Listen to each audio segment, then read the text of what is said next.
A man without a sword can still win a war if his mind is sharper than steel. But most people lose battles before they've even begun.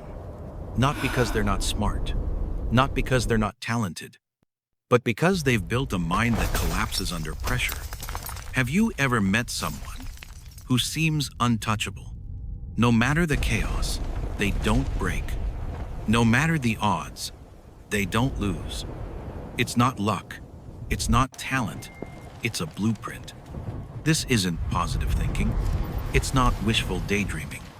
It's a system used by warriors, monks, and modern-day high performers that turns every setback into fuel, every loss into momentum. And in the next few minutes, I'm going to show you how to build it. By the end of this video, you'll know how to build a mind that simply can't lose. Not because it's invincible, but because it's unbreakable. Right now, there is a war inside your head. It's you versus you. On one side, your higher self, the disciplined, resilient, focused version of you. On the other, the voice that whispers, "Take it easy. You've done enough. Rest now." That voice isn't evil, it's just ancient wiring. Your brain evolved to survive, not to thrive. It loves conserving energy, avoiding risk, and keeping you in a safe loop. Those who can't fail, they learn to override this wiring, not by fighting every impulse, but by designing their life so that the right choice becomes the easy choice. Let's be honest. We live in a world designed for comfort. Your phone entertains you the moment you wake up. Your chair hugs you like an old friend. Your fridge delivers pleasure in seconds. And without realizing it, your edge is rusting.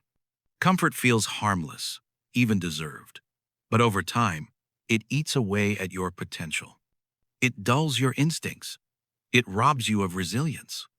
And while most people never notice this slow decay, a small number of people who refuse to live on autopilot, choose another path. They reject the seduction of comfort and build a mind that thrives in discomfort. The ancient samurai had a word for this: Bushido, the way of the warrior. It wasn't just about combat.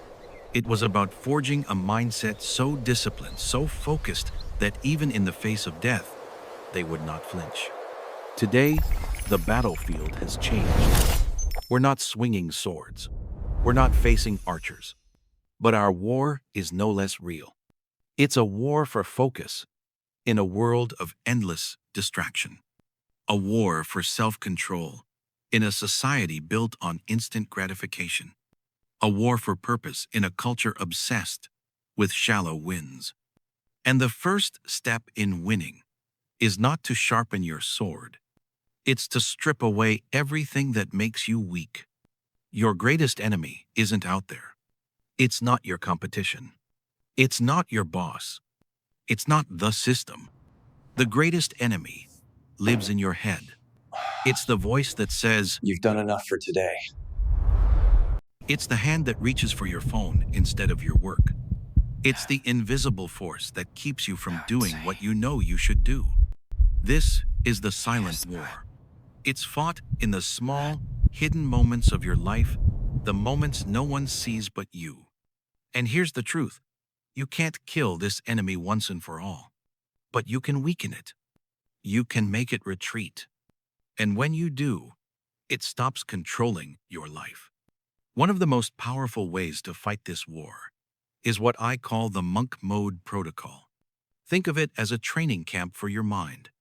Monk mode means removing every distraction, every indulgence, and every excuse until all that's left is you, your work, and your discipline. It's isolation, not for loneliness, but for clarity. It's intentional discomfort, not for suffering, but for strength. It's mastery of a daily ritual, not for control, but for freedom. When samurai trained, they didn't just swing a sword all day. They practiced calligraphy. They tended gardens. They meditated. Every action was a way to train the mind to stay calm under pressure. Monk mode is your modern version of that. It's deliberately putting yourself in a state where discipline isn't optional. It's the only way forward. And if you've made it this far, you're already different from most people. So, if you want more deep dives into mastery like this, subscribe now. This is where we sharpen minds. Now, let's get to the core. What does it mean to be a person who can't fail?